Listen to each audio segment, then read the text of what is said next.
when you win Hairdresser of the Year 3 times, you get the Hall of Fame award. And that's all I ever wanted. My creativity dipped, my energy dipped. At 30 years of age, I'd got the Holy Grail. We have bastardized the word influencer, and I can't resonate with the word influencer. Part of my life mission is to be of influence to people. I remember one guy he'd left about 6 months, and he rang me up. He said, "Hey, I need to speak to you." And I said, "Yeah, no problem. What's wrong?" He said, "Listen, what do you do about VAT?"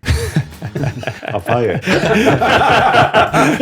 Hi, welcome to the Noble Barber podcast. I'm Anthony LeBand, and we'll be talking to various people in the industry who've made it and their journey and how they got here. Talking honest, cutting through the crap, and making sure your story and their story is heard to help your business and hopefully mine. If you haven't already, please hit the subscribe button, and I hope you enjoy this episode. Hi there, I'm Anthony LeBand. Welcome to an episode of the Noble Barber podcast. We are here for part 2.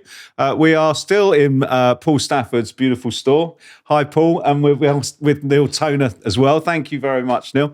No problem. Great first episode, boys. I like that a lot.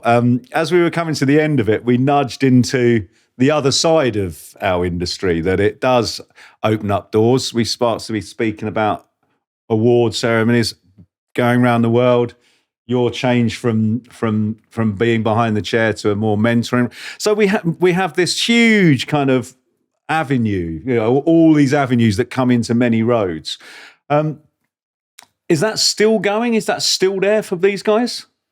I think social media has changed. I mean, essentially, everybody has their own best PR.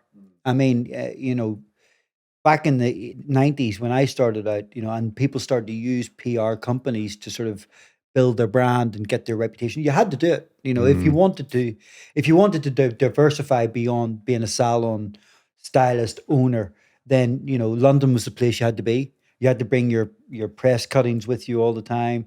You had to bring all your photographic work. I remember going with my portfolio, going all around all the magazines, Hairdresser's Journal, Aesthetica, Hair Flare, Hair Magazine. And, the dream was to get a front cover, to get an editorial. They were exciting days. Places I've never been to before, in London, just these really grotty kind of tar block buildings. And at the very top, you'd have IPC. They were really exciting times. And there was no social media, so you waited 3 or 4 weeks, maybe months, and then some editor would ring you and say, "Oh, by the way, you've got a front cover." Yeah. Of course, I remember that as a real high. Yeah, that was the thing. But Instagram and Facebook and social media has made it so that you can create your own PR. You are your own PR. You can deliver it as often as you want, and you can create it any way you like. And if you build an audience, and it definitely is you look at some of the great social media heroes of our time. The one that strikes me is Guy Tang. Unbelievable. Yeah. Wow. Sophia Hilton. And of course, in the Barber world, Josh LaMonica has been phenomenal. But I suppose the reality of it is, it's the blurred lines between the profile online and the industry, and they are disconnected. There is disconnected. The influencer aspect of this has meant that it's kind of neutralized the real craft of the industry, in my view. Because if you've got an online educator, for example, who's telling you that he can knock out a triangular bob, but it's going to take him, 5 hours to do it, and every single section is going to be beautiful, and it's on a dolly head, a stagnant dolly head that doesn't move, but it's perfected, then that is really admirable. But I'm not really sure, other than the technique and the essence of it, who it's of real value to, unless you're actually doing a lot of that work in the salon, and who has 5 hours to do a haircut. That's one element of it. Have we lost have we lost the industry a little? I think so. That's the point I'm making. I mean, if when I was being trained many years ago, I was taught how to do all those classic shapes: fireflies, wedges, purdies, triangular bobs, graduated bobs, box bobs. But I was also told I had to do them in 45 minutes. Yeah. For sure. And that is the technique. The technique is efficiency as well as brilliance. And when I see Sassoon people do it, when they're knocking out amazing bobs in 45 minutes to an hour, that's what I aspire to. I aspire to not just the technique and the brilliance, but I'm not saying that anybody could be taught to do an amazing bob in 5 or 6 hours, but I'd say with enough practice, you could probably get most people doing something good in that time. Yeah, I mean, you didn't pass until you did it on a model on time in an allocated slot. Perfect. You know, what other industry, when you look at what we're trying to do or the problem we're trying to solve, what other industry has created this second part, if you like? I was at the Great British Barber Bash yesterday. It was my first time in over a year, and I've spent a lot of my life traveling doing that side of things. But I seen it more as more of a day of inspiration. And I think they're important. I think it's important to celebrate the industry and pull everybody together to meet other local business owners, right? Not everybody's as fortunate to meet the likes of Paul and so on and so forth. But what's the problem we're trying to solve? Or are we just kind of focusing on the disco ball?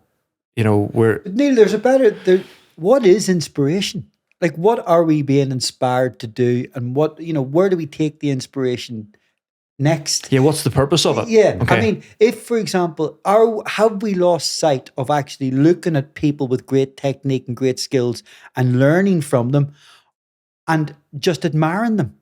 Yeah. Because for me, I sometimes I'm kind of looking at them going, I admire you. I admire your technique. Means nothing to me in my life. I can't do anything with it. But yeah. And my point is, if I watch some great technical haircutter online, which I do a lot, and I'm going, I really admire your skill. But it means nothing to me. We have bastardized the word influencer, and I can't resonate with the word influencer, but I really like to, part of my life mission is to be of influence to people.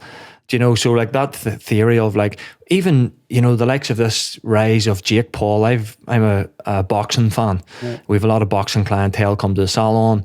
But when I see that, and then I see this guy who has been good with his fists, he's got a little bit of notoriety, and then the pure poison that they're promoting, focusing on one guy who can do a really sharp bob in 5 hours, great. And I have the highest level of respect for somebody who has that discipline in their life. But what problem is it solving? There's quite a few things I think that are interesting about this conversation. Let's go back to barbering, because I think that's really important.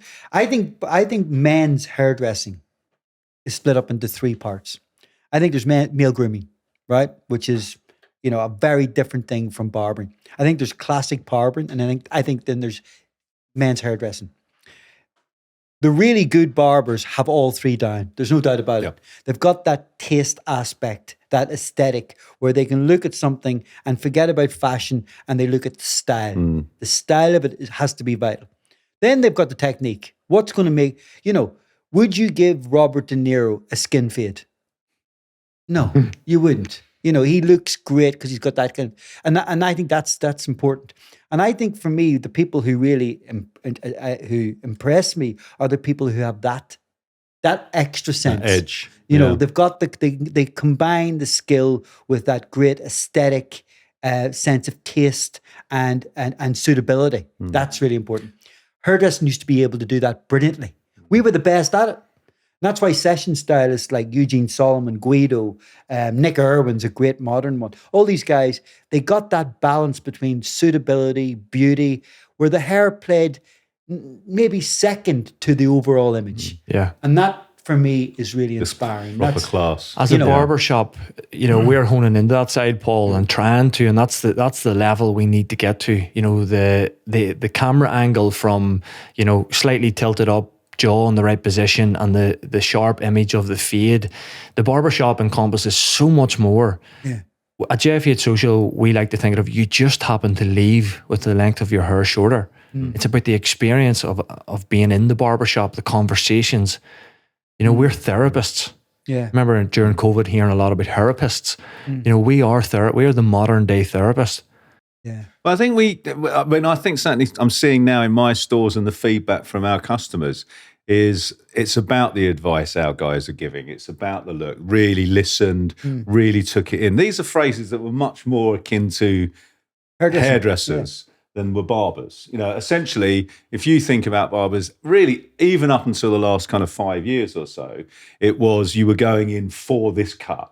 It was you were going in for a fade, or you're going in for a number 2 and a 4 on top, or you're going in for a buzz, or you were going in for whatever it was. But you were going into a barber's requesting a barbered look. Yeah. Would that be fair? I think that's certainly Well, my experience in the shop. And that is why, when we talk about British Hairdressing Awards, why barbers maybe either aren't as successful in the men's category or don't enter the men's category. I think it's this not entering. Yeah, but you've now got a lot of guys. You're saying, oh, they come in 3 weeks more of it. Not the longer haired guys. Yeah. You know, you've got this sudden amount of your clients who are growing their hair long. They want to know the length that works. They want to know where it's. Definitely in the last 4 or 5 years, my clients have become more demanding. Yeah. They want advice. My barbers have to be experts and they have to give advice. So I think that's been a really big change. And equally, you know, the BHA has definitely been a buzzword with so many barbers I've spoken to, because they're not winning. You know, it being won by hairdressers, we're starting to see more awards for barbering coming through, but they're not winning it. So, but you've tagged it three times. I've won Hairdresser of the Year 3 times, Yeah. and my wife won it once. And you know, See, that research does pay off, Paul. I do pay attention sometimes. And the British Hairdressing Awards was a very, very big part. The British Hairdressing Awards in Northern Ireland was huge. Highly sought, highly competed for. It was like during the 90s and early 2000s. I mean, the competition here amongst the salons was just phenomenal. You had great brands. You know, you had people. A lot of the salons, unfortunately, are gone. But you know, they really competed heavily. The men's hairdressing one was very interesting because it came back off men's hairdressing in the 1970s when men didn't go to barbers. 1980s, they went to hairdressing salons.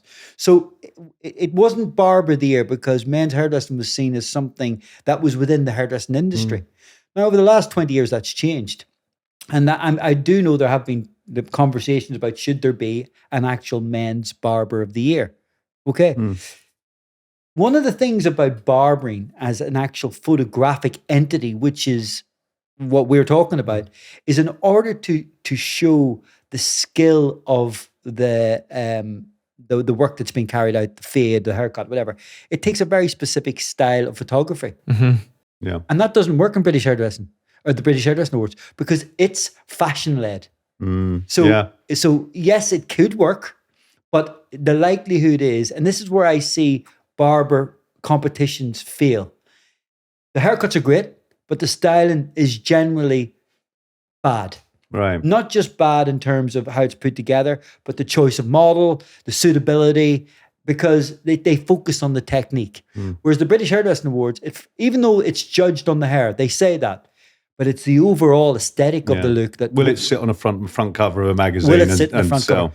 The company who I think do it best photographically, in my experience, is American Crew.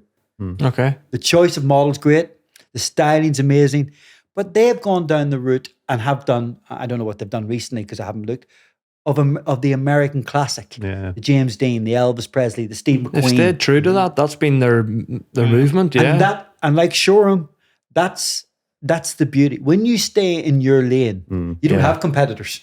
Yeah, for sure. You don't get and that's why people like Tony and Guy, Rush, Hobb, they don't change.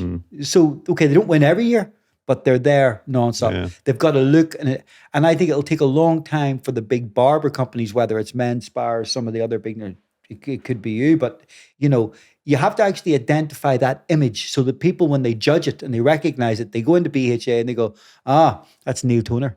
Do you know what I appreciate about Paul is, you know, from a visual aspect, I see everything. Everything that Paul's about. Like, Paul, what age are you? 57 this year. 57, healthy, financially, spiritually, physically, the shape he's in. And when you're saying you put the identity to that, for me, like, you're not going to see me, and that, you know, I may not be technical enough to be on the front cover or to. That's not us. That's not who we are. We have really kind of put our stall in on the barbershop and being the staple of the community, a safe space. I want your son or your daughter to get off the bus from school, and if they feel a little bit, on edge, a little bit, there's maybe a local argument that's going on. I want you to think of the barber shop of the place you can go to for safety, where those guys will look after me. When I asked the question of what position has that other side of the industry got, it's kind of because I can't resonate with it anymore. And it's I don't think it is about. a safe place actually either. Funnily enough, you're right. I don't think that area of where you get into the competitive kind of that area of the industry is quite it's quite toxic. It can be. Yeah. And always has been, really. And it always has been. And no matter how much they try to get away from it, where there is that level of competition, investment, and also company industry support. What's it fueled by? It's so ego. And also the success that you could get from it will really depend on how ruthless you are as an individual. Barbershops and hairdressing salons for the last century are sanctuaries of equality, kindness, places where people can come and feel like they're part of a community, that somewhere they are safe.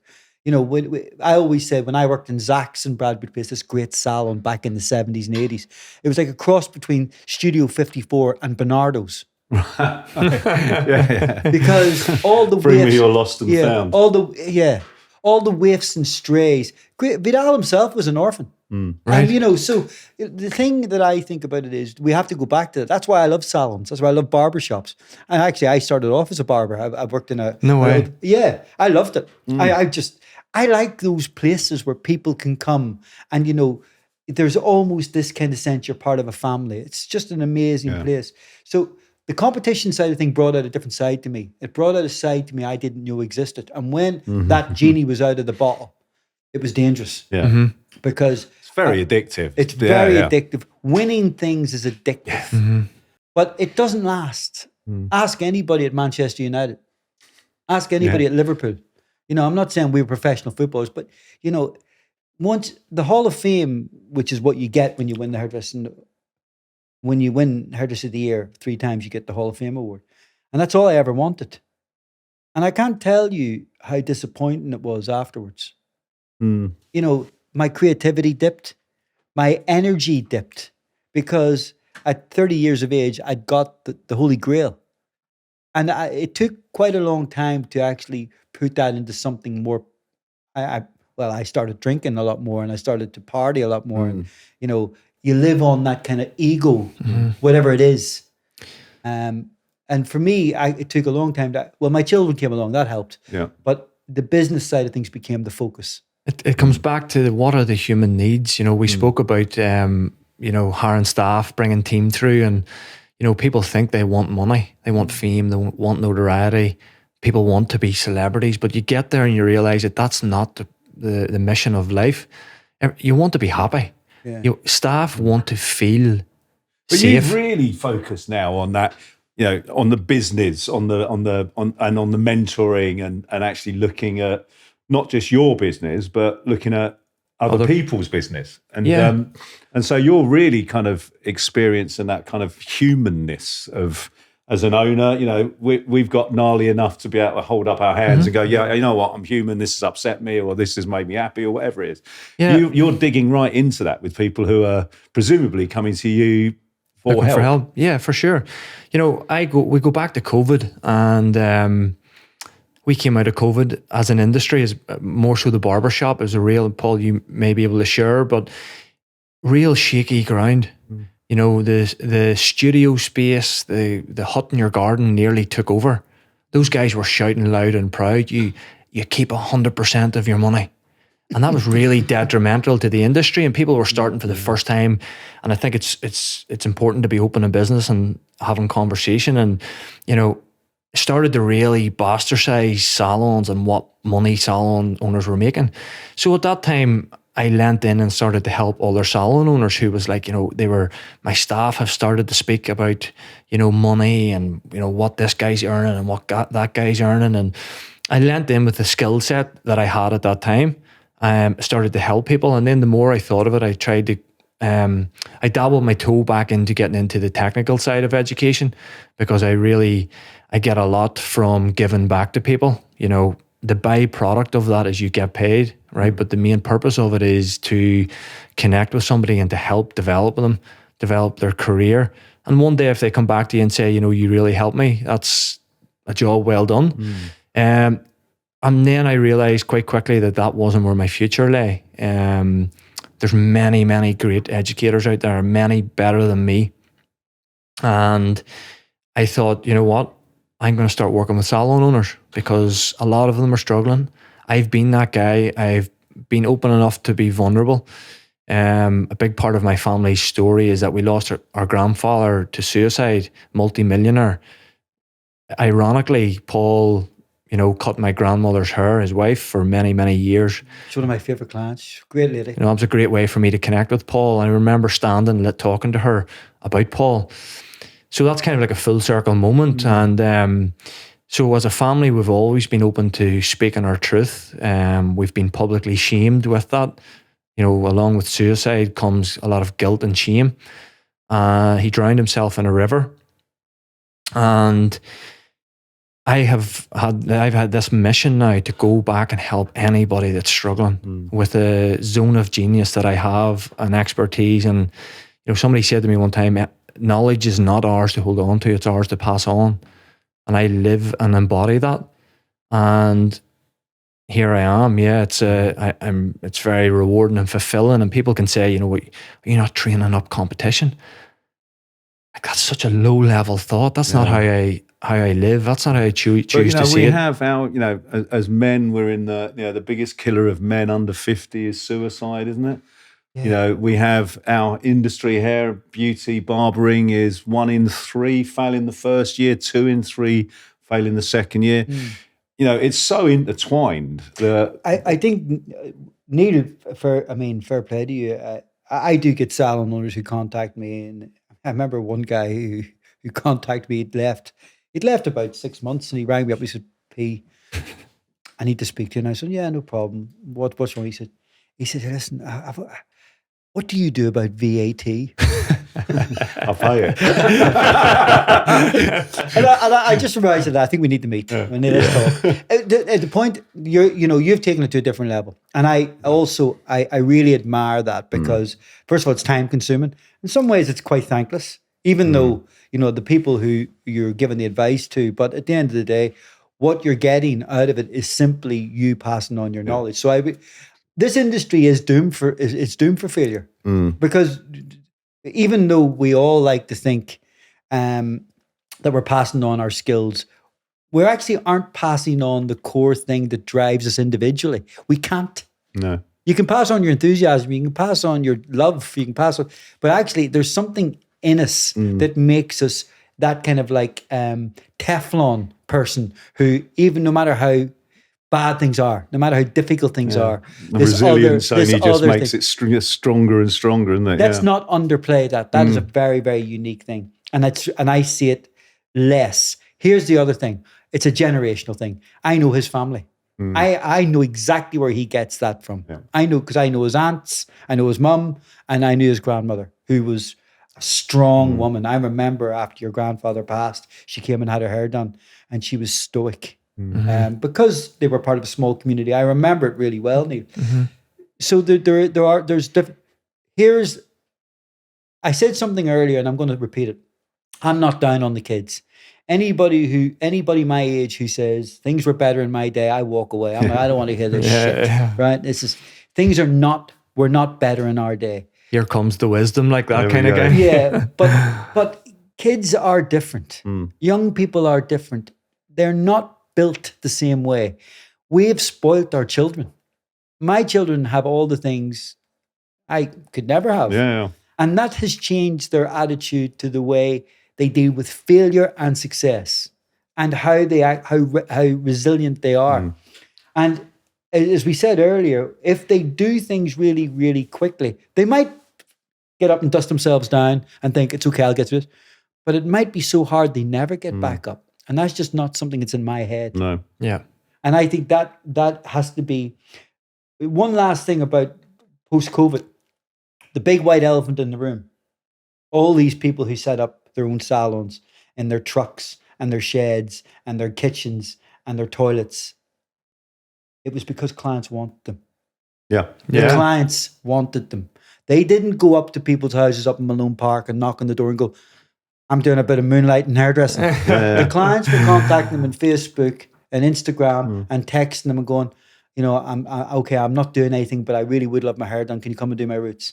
And the whole thing snowballed. Here's the other thing. The salon supplies places stayed open. Yeah. Amazon provided everything. It was made too easy. And the industry stood back and our mouths dropped open and went, what are we going to do? And do you know what we did? We couldn't do anything. No. So this is not just one way. The industry allowed this to happen. The clients wanted it to happen. The foot soldiers were there ready to take up arms. And we are where we are. But we come right the way back round to the fact that, you know, the barbershops have never been more popular. You know, obviously we can talk about the ones that are empty and quiet, but if I'm honest, I'm bored stiff of talking about that. I just don't think there's any more conversation to be had. Yeah, if we talk about the ones that are busy and buzzy, and let's be honest, having guys coming into a shop with demands and with ideas and with with an opinion is fantastic. You know, so it is working. Yeah. And the industry is definitely altering, and the desires of the guys working in the shop, these younger guys, do want to kind of share and get some sort of kind of, I don't know, stamp of approval for their work, which, you know, like you say, the BHAs is certainly one. You know, you looked to yesterday at the Barber Bash. We've got HairCon coming up, which you're involved with, Paul. Looking forward to that. You know, and that to me is the big one. You know, I've had lots of conversations. Salon used to be a couple of wax sellers. You know, there might be a bit of Dapper Dan at the back, and that was about your lot. And now, you know, not only is Salon International pretty much 50-50 barbering. You know, Barber Connect was packed solid. Barber Bash was heaving. Now you've got HairCon, which has a whole kind of barbering addition to it this year that is seen as hair, not hairdressing. So barbering's cool. Yeah.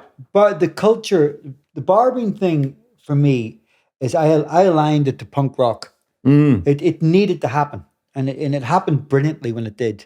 The whole culture of it, the whole coolness, the aesthetic, the kind of this sense of it being a movement was really, really important. You've seen it bubbling under, you know, and there was a look, you know, it kind of had that hipster, tattooed beards. Guys started to look great. Girls looked really good. It was embracing wherever you went. I mean, let's be honest. You know, you had some little spotty kid leaving school, you know, and suddenly grew a beard and had a fade, and they were cool. And that's He's not talking about you, mate, honestly. And that's what happened with punk. Yeah. That's what happened with punk rock. That's what happened with the glam rock. Happened in New Romantic. You know, these kids. These were as you said earlier. These were the kind of like the bullied kids, the kids who were the odd ones, the strange ones. Nobody hung out, and suddenly they had their tribe. So it's great. It's fantastic. And that. So those really good barbershops, where that was the essence of what they're about, are still about. Yeah, they haven't gone anywhere because that wasn't just a trend or a fad. Yeah. It was a culture. And that culture is really, whether it's Shoreham, whether it's JFH, and there are loads of places like Johnny Baba is a good one. Yeah. And even the Men Spar guys, though they've taken it on the Sassoon type route, which is kind of very Bauhaus and very kind of, you know, technically. But it's a culture. And you can't kill culture. No. You know, so the salons that open, the barbershops that open up, and they do the lovely facade, and they've got the name, and, you know, and they do. And the last 6 weeks, there's no culture. There's no identity. It's just another barbershop, just like another coffee shop or another record shop or another whatever. The ones with the culture will always, and so they don't really ever complain because nothing's changed. And they're just great. But I think that's, you know, you come back to that point, if you're going to, you know, which we've spoken about, is, you know, why do you want your own business? Why do you want a bricks and mortar shop? Why do you want a brand? It has to be that. And it has to be that, doesn't it? You've got something that you're selling. You've got something that's different. You know, I opened up mine because I just didn't feel I could work for anyone that was offering me a job anymore. I needed to find my space. Here's the thing. The reason that we all opened a business, period, is that we can live life on our terms. That's it. Even if the money's not good enough. Yeah. That's right. That's 100% right. That's we created a model on the Salon Entrepreneur. I chose that name, which took me a while to step into that identity, because with this money that we can create with this industry, you can make a lot of money. That it's wise to go on and invest it into property and other investments. And I've done that, and that's why I created this name. Although it took me a while to step into that identity, and I offer it to other people. It's not mine. But when I was creating a model to, a syllabus, if you want to call it that, the reason that we got into this was so that we could live life on our terms. So branched off that, we need to start looking at systems and processes. And that's the kind of the bit that, you've mentioned Johnny Baba, Menspire, JF8 Social, any of those brands, if you look at them, if you look internally, there's businessmen or women at the helm who are putting the time and effort into the business side of it. Yeah. Isn't it? Yeah, definitely. I think also, that I remember seeing Tony and Guy back in the 90s. I was at Salon International, and you have to be inspired. Yeah. Right? You have to see somebody, you have to see somebody and think, that's what I wanted to look like. And Anthony walked on stage with the Tony and Guy art team, and there was hundreds of them. There was two men. There was more staff on stage than models. Yep. And they looked like a gang. They looked like this really cool, slick. I can even remember their names: Eamon Borum, Nick Irwin, Eugene Solomon might have been there. And they just all looked like dudes. And the girls looked great. And the girls were elegant and sharp and witty and smart. And the guys were cool and well-dressed. And it was just this great mix of wonderful talent and skill and great-looking people and very aspirational. And for me, that was, I want an art team like that. Now, the thing is, you got an art team like that, what happens? You actually need 1,000 people in the background who can make the business work. Yeah. So our art team had 5 people, but we had 40 staff. And it was built on the same ethos. It was kind of like, we've got this nuts and bolts business, but we've got a group of people who think differently from the rest. Yeah. And they are different. They're not the commercial end, but it takes a very luxurious brand to actually be able to have that. Nowadays, I'm not interested in that. Right. But in behind that, Paul, you've obviously had a lot of in-depth conversations. When you take a team to an event, the mannerisms, the characteristics, what they were, conversations, do's and don'ts, drinking, you shared this in the later stages when you really presented your best work. Clean. There was no drink. There was no drugs. And they're the bits of message that need to be put out there. If you're a young barbershop owner and you're struggling and you don't know how to create a quote unquote brand, a salon, you don't know how to build and develop young lads into thriving, cool, fashionable lads that have got mass clientele, charging top money, what's the conversations that you need to have? Because that's where it is. Yeah. Well, I think the easiest thing is, if you asked any young footballer, would they like to be George Best or Lionel Messi? Yeah. Now, okay, there's 10% of them who say, George had a great time. Yeah. But 90% would say no. And it's no different. George is a local boy. We all love Of Bestie. course, yeah. But this is our industry. Our industry is full of victims. People who have lost it. People who had all the talent, all the skill, they had the profile.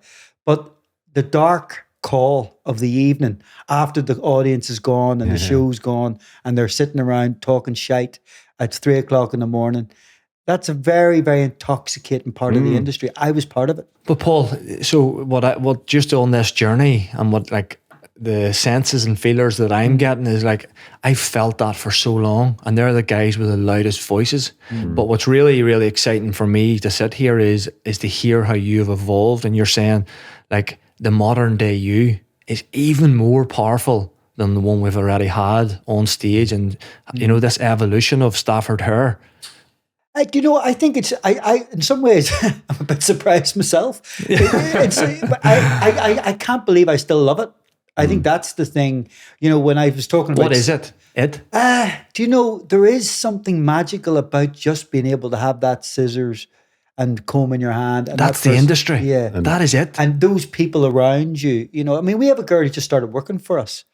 And I'm surprised how much just watching her has really ignited a different aspect. She's come at it she comes from a different background, different skill. 20 years ago, I'd be going, that's not the way we do things. Now I'm going, I'd like I to like do more of that. Yeah. I'm interested in what you're doing. That's not how I would have approached that. And I think that's age, and it's also a little bit being comfortable in your skin. Yeah. I don't know it. I know a lot. I know quite a bit because I've had to learn the hard way. But the people who I trained with and grew up with, they never once were judgmental. They weren't judgmental people. That generation, being judgmental in our industry is a relatively modern thing. Yeah. Really pleased we finally got to Belfast and had Absolutely. this conversation. I spoke to both of you about, I think it was probably nearly a year ago we started this conversation. Really enjoyed both parts. I'm sure we'll come back to this again at some point. We've been The Noble Barber. Thanks for listening. Welcome to the Noble Barber podcast. We're always looking for interesting people and interesting stories. If you know someone or you are someone with a great story that you want to share, get in touch and come join me on the sofa. Thanks very much for listening. I hope you've enjoyed the episode, and we'll see you next time.